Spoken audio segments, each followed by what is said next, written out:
Então vamos lá, gente, continuando aí a segunda parte do nosso vídeo, agora sim falando sobre a história do nosso processador, né?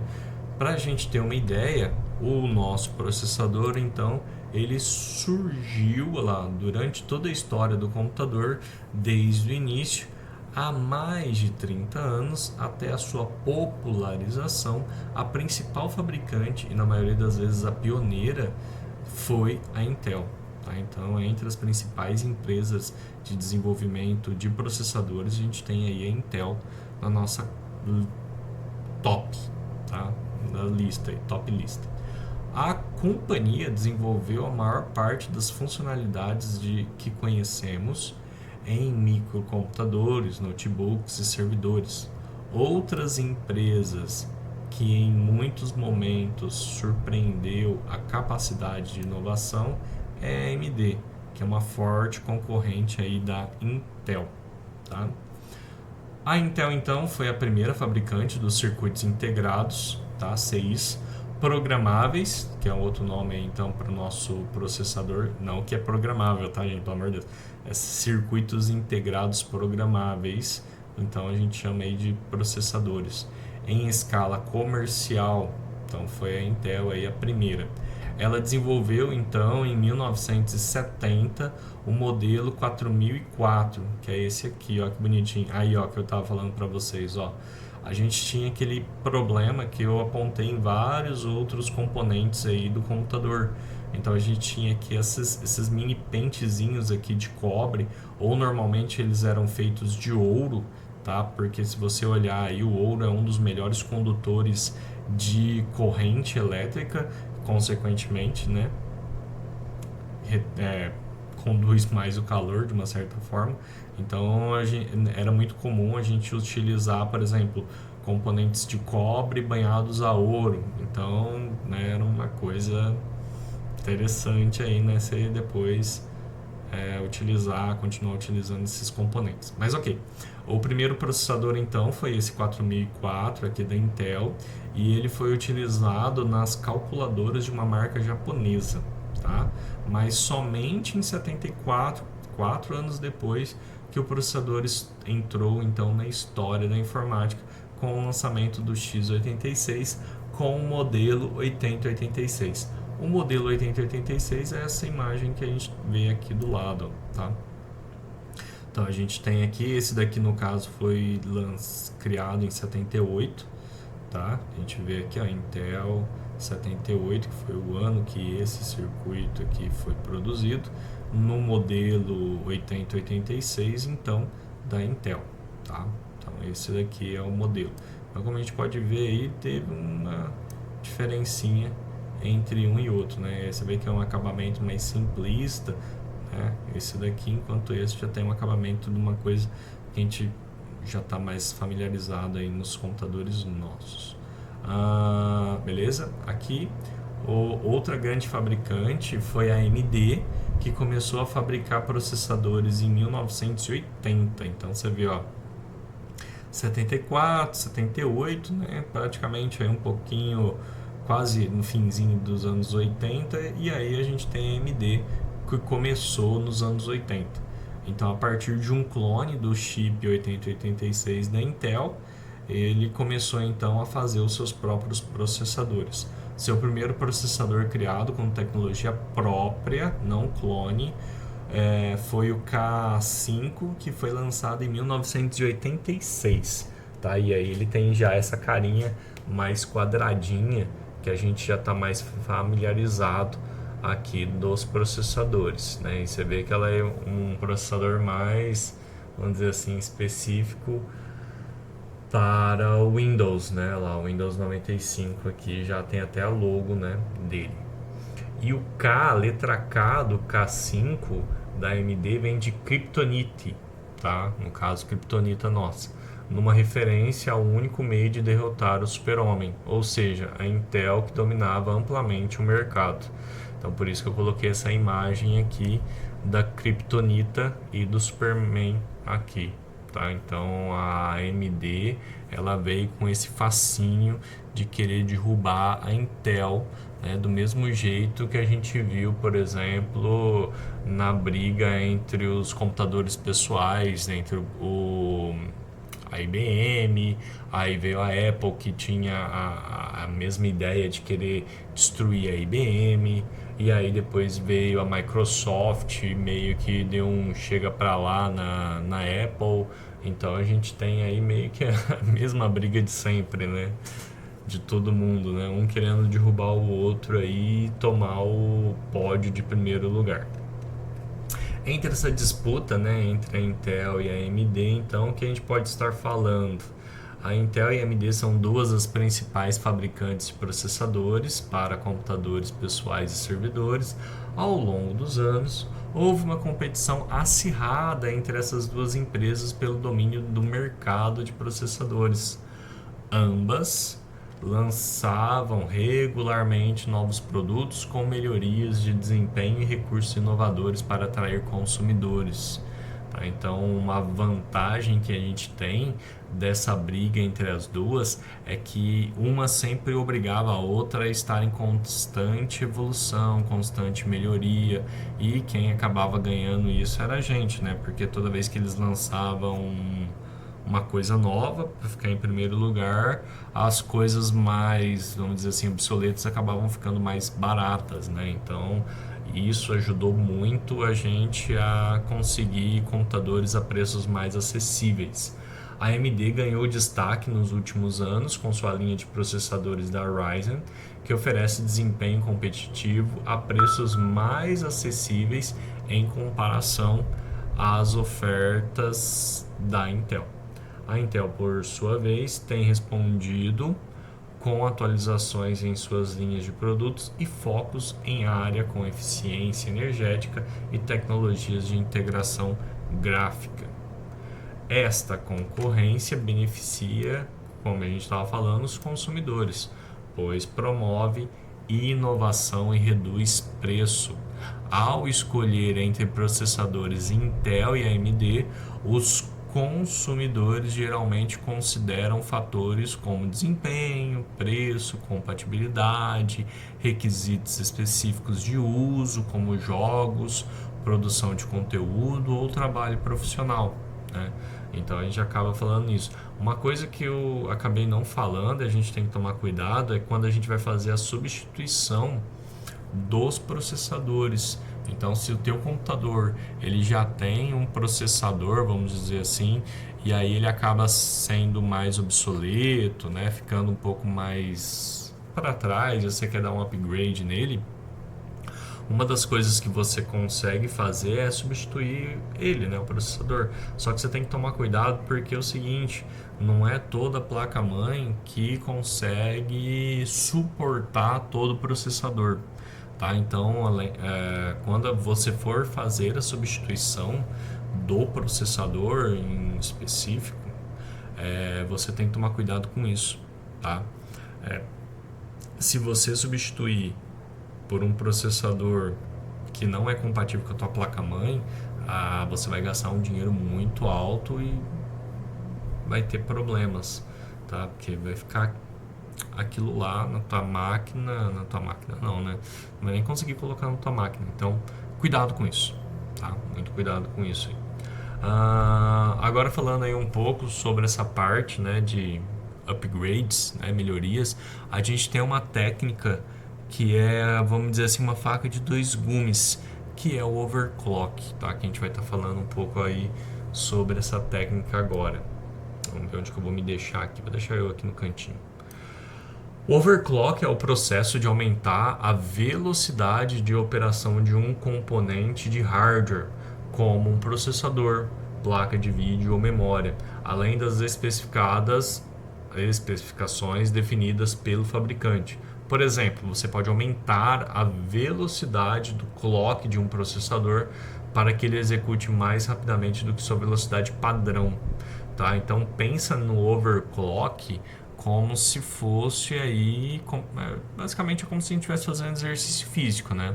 Então a gente sabe, por exemplo, que eu posso andar até, vamos supor, aí 2 km por hora. Estou chutando aí um valor porque eu não faço nem ideia, né?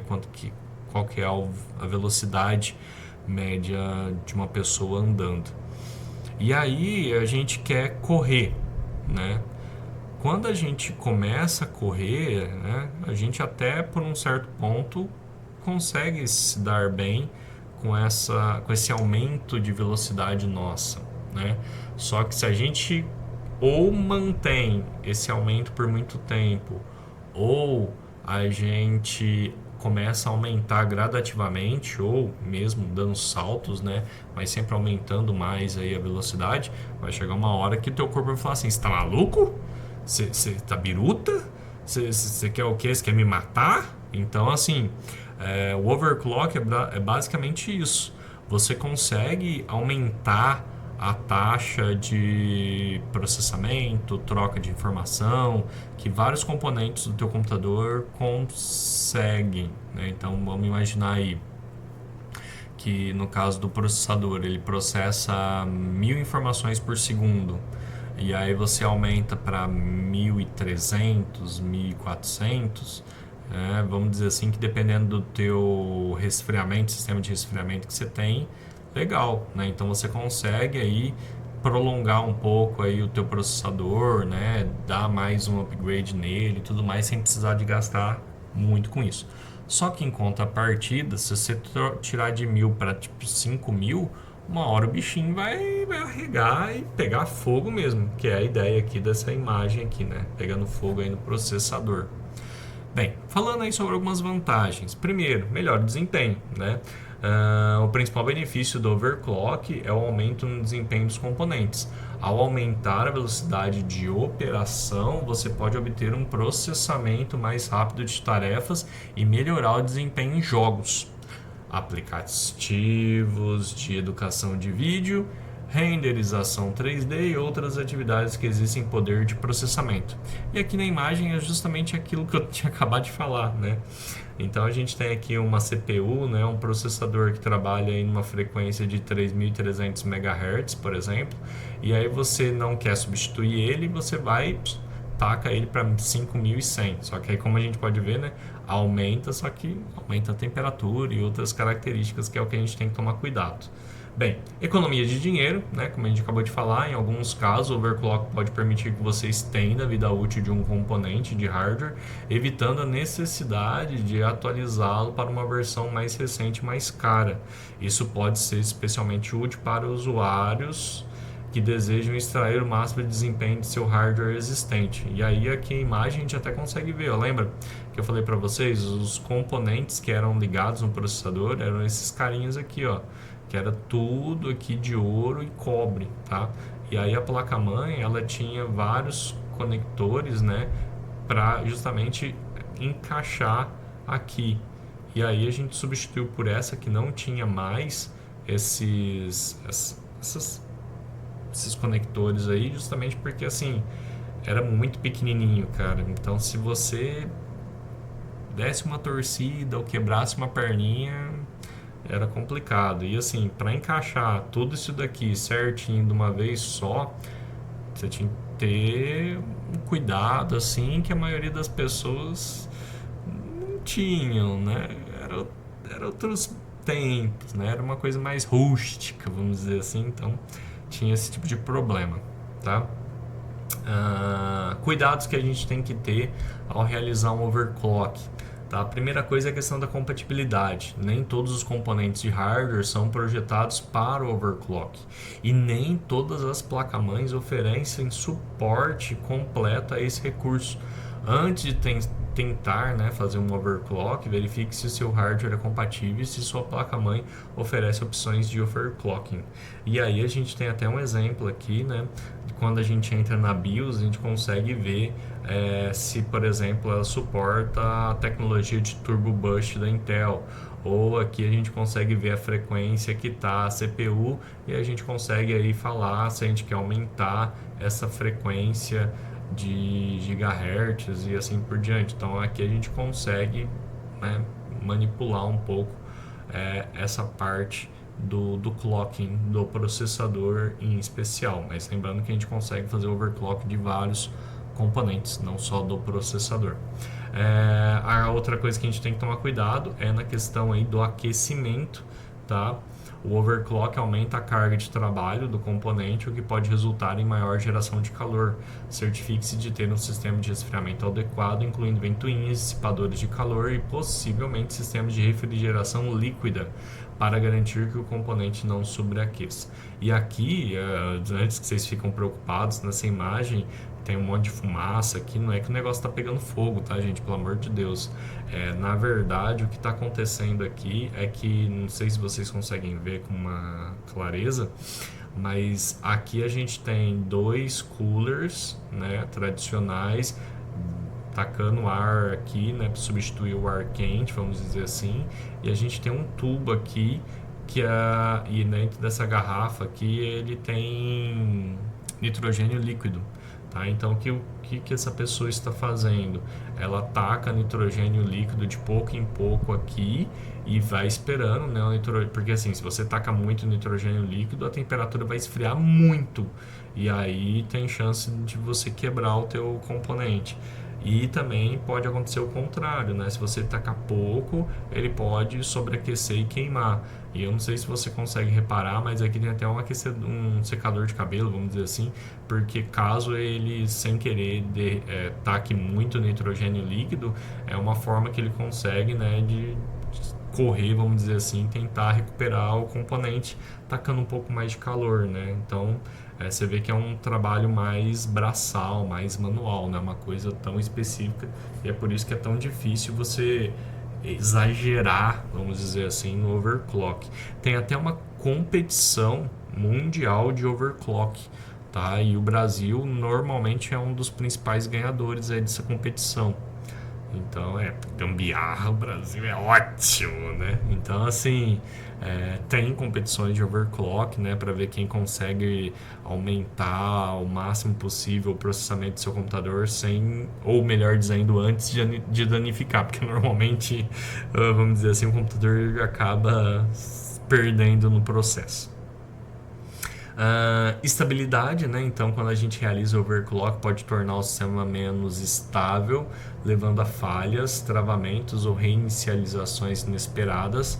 Ao fazer o overclock, é importante testar cuidadosamente a estabilidade do sistema usando ferramentas de benchmarking e stress testing, tá? Então a gente tem várias ferramentas aqui, por exemplo, FFmpeg, IOZone,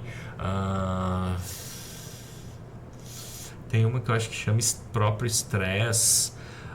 Tem bastante ferramentas que são feitas justamente para a gente testar diversos componentes do computador, tá? Se você procurar o termo benchmarking de processador, benchmarking de HD, benchmark de memória, assim por diante, você vai achar uma lista de benchmarks aí que são ferramentas que testam e não só testam, né, mas eles também às vezes dão cargas de trabalho para aquele componente, né? Então, se você, por exemplo, quer testar vamos dizer assim, o teu processador, né, que nem é o caso da nossa aula de hoje. Você quer ver até onde ele suporta, a gente consegue então pegar uma ferramenta de benchmark e fazer o teu processador ficar trabalhando escalonado até onde que a tua ferramenta tá saturando. Então, eu quero testar qual é o desempenho do meu processador quando ele trabalha 50% da carga máxima, 80% da carga máxima, 90%, 100%, saturando em 110, 120 e assim por diante. Então a gente consegue fazer vários testes para ver qual é o desempenho que o nosso processador tem. Que nem eu falei, não só o processador, né? A gente pode fazer isso para HD, para memória RAM. Então benchmarking em si tem por um monte de coisas, tá? Então a gente consegue aí fazer uma busca bem grande aí em cima disso e testar vários componentes aí do nosso computador, tá? Não lembro se eu tinha terminado de ler. Você pode precisar ajustar as configurações do overclock para encontrar um equilíbrio entre desempenho e estabilidade. Ok. E os dois últimos itens que a gente está aí falando é a questão da garantia e a questão da voltagem. Na garantia é importante estar ciente de que o overclock pode anular a garantia do seu hardware se for um componente novo. Muitos fabricantes não oferecem suporte a danos causados por overclocking, portanto faz overclock por sua própria conta e risco. Resumindo, espera acabar a garantia. E a voltagem, né? Aumentar a taxa de processamento, né? Aumenta a voltagem para alcançar frequências mais altas de operação. Pode aumentar significativamente o consumo de energia e o calor gerado pelo componente. Tome cuidado ao ajustar as configurações de voltagem e certifique-se de que o sistema de resfriamento seja adequado para lidar com o aumento de calor. E aí aquilo lá que a gente estava falando, né? Tem vários sistemas de resfriamento aqui que podem estar sendo utilizados no computador. Nitrogênio líquido não é um deles, tá? A gente usa ele mais no caso do overclock, mas a gente pode adicionar coolers adicionais. Então, se você perceber pelo próprio BIOS que eu mostrei lá, aquela imagenzinha, ela fala qual é a temperatura do teu computador. E tem outras ferramentas que você consegue até com o sistema operacional aberto aqui, que ele vai te monitorando e mostrando qual é a taxa de processamento, quanto de memória a gente tem, qual é a temperatura dos componentes que estão aí dentro da tua máquina, e aí ele vai te falando e você vai vendo. Se você perceber que essa temperatura está muito elevada, o ideal é que você dê uma amenizada aí nessa temperatura, tá? E uma das formas que a gente consegue fazer isso, como eu falei, é adicionando coolers a mais na sua máquina, tá? Outra coisa que a gente pode também fazer, aí é mais para o pessoal gamer, né? Que aí tem um poder aquisitivo aí um pouco mais elevado, não eu, Harris, professor aqui de informática, mas você pode também substituir os seus coolers por water coolers, né? Que aí que acontece, você cria meio que um sistema de encanamento dentro do seu computador, né, dentro do gabinete, e essa água ela vai passando pelos componentes do seu computador. Não, gente, pelo amor de Deus, tá? Não tô falando que se você tacar água no teu computador você vai fazer um bem danado para ele, tá? O que eu tô falando é que esses sistemas eles têm placas metálicas entre o componente e esse encanamento, vamos dizer assim. Então, o que você está tacando água é dentro desse encanamento, e nesse encanamento tem essas placas metálicas que está meio que aquecendo a água, tá?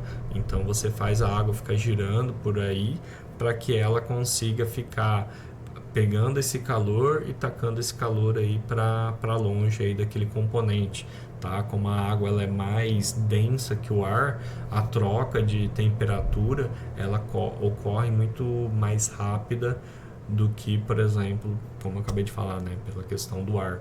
Então, water cooler sim é uma boa indicação, mas tem um custo mais elevado aí para isso, e aí a gente tem que tomar cuidado com isso daí. Tudo bem? Bem, e aqui é o exemplo que é um pouco mais bem detalhado, né, de como a gente consegue fazer um overclock utilizando o nitrogênio líquido. Então, como vocês podem ver aqui, ele também está utilizando 2 coolers adicionais, e em cima do processador ele tem aqui um tubo, né, onde que ele vai tacando nitrogênio líquido.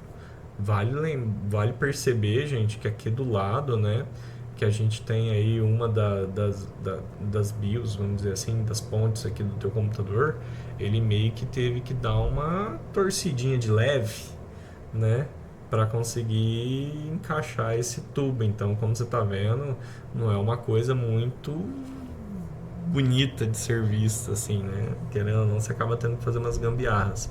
E como você pode ver, ele está utilizando aqui uma fonte mais robusta, vamos dizer assim, justamente porque a quantidade de energia que essa placa-mãe vai utilizar vai ser muito maior do que a tradicional que ela utilizava antes, justamente por causa disso, tá? Agora, passando aí a pesquisa aí para vocês, tem 1, 2, 3, 6 perguntinhas rapidinhas que vocês podem fazer. Algumas dessas perguntas têm a resposta no que eu falei aqui durante a aula, outras vocês vão ter que buscar e como se fosse um complemento da informação que eu passei para vocês, tá?